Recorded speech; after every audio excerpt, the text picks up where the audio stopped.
আমি বরাবর বারবার বলছি বেড়ার ফুতে থাকলে আসো না বাবা শাহজালালের মাজার লাতি দিতা ঠেঙ্গি বাইঙ্গা গোড়া বানাইয়া বঙ্গোপসাগরে বাসায় দিমু। আমার যুবক ভাইয়েরা, এই বাংলাদেশের ভিতরে কিছু কিছু মৌলবী আছে যারা বলে ওলি আল্লাহর মাজারকে লাথি মেরে ভেঙ্গে দাও, যারা বলে বাবা শাহজালাল, শাহ পরাণ, খাজা গরিবে নওয়াজ, মঈনুদ্দিন চিশতি, গোলাপ শাহর কবর যা আছে সব লাইতাইয়া ভেঙ্গে দাও। জোরে জোরে কন্যা নাউজুবিল্লাহ। আরে বেটা, তুমি যে কইছো ওলি আল্লাহর মাজার ভেঙ্গে দেওয়ার জন্য, তুমি মরলে তোমার কবরের কাছে কোথাও যাবে না। কারণ ওলি আল্লাহর দুশমনদেরকে পশু পাখিরাও ঘৃণা করে, কথা কোন ঠিক কিনা? ওলি আল্লাহদের দুশমনদেরকে ছেড়ে প্রাণী পর্যন্ত সমাজ ছেড়ে দেয়।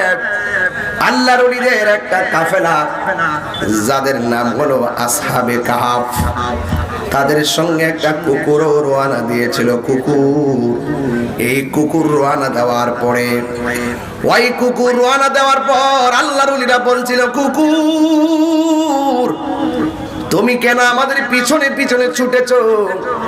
আর ওই কুকুরে জবাব দিয়েছিল, হে আল্লাহর ওলিরা, যে সমাজের ভিতরে আল্লাহ ওয়ালাদের সম্পর্ক, আল্লাহর ওলিদের সম্মান নাই, আল্লাহর ওলিদেরকে যে সমাজের মানুষ সম্মান করে না, এই সমাজের মানুষের সাথে আমি কুকুরও থাকতে পারবো না। এই জন্য এই দেখেন কুরআনুল কারীমের মধ্যে উল্লেখ করা হয়েছে তাদের সংখ্যা ছিল 6 জন, 7ম জন হলো কুকুর, তাদের সংখ্যা ছিল 7 জন, ওয়া সামিনুহুম কালবুহুম, 8ম জন হলো কুকুর। এই জন্য প্রাণীদের মধ্যে কয়েকটা প্রাণী বেহেশতে যাবে। 1 নম্বর হলো আমার নবী যেই উটের উপরে চলাফেরা করতেন, এই উটটা জান্নাতে যাবে। 2 নম্বর যেই মাছটা ইউনুস নবীরে গিলে খেয়েছিল, সেই মাছটা বেহেশতে যাবে। 3 নম্বর আমার নবী যেই খেজুর গাছের মধ্যে বসে তিনি হেলান দিয়ে খুতবা দিতেন, উস্তানে হান্নানা, এই গাছটা বেহেশতে যাবে।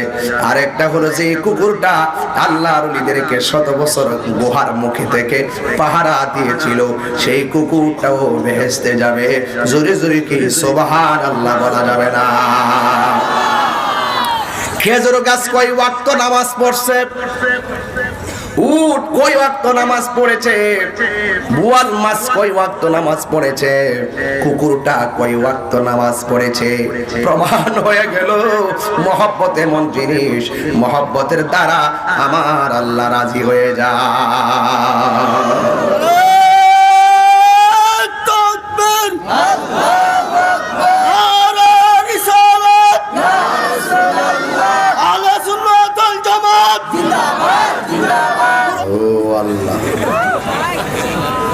যেভাবে ডাকটা মারে মনে একটা তুফান আছে। সকলে কেন আল্লাহু আকবার।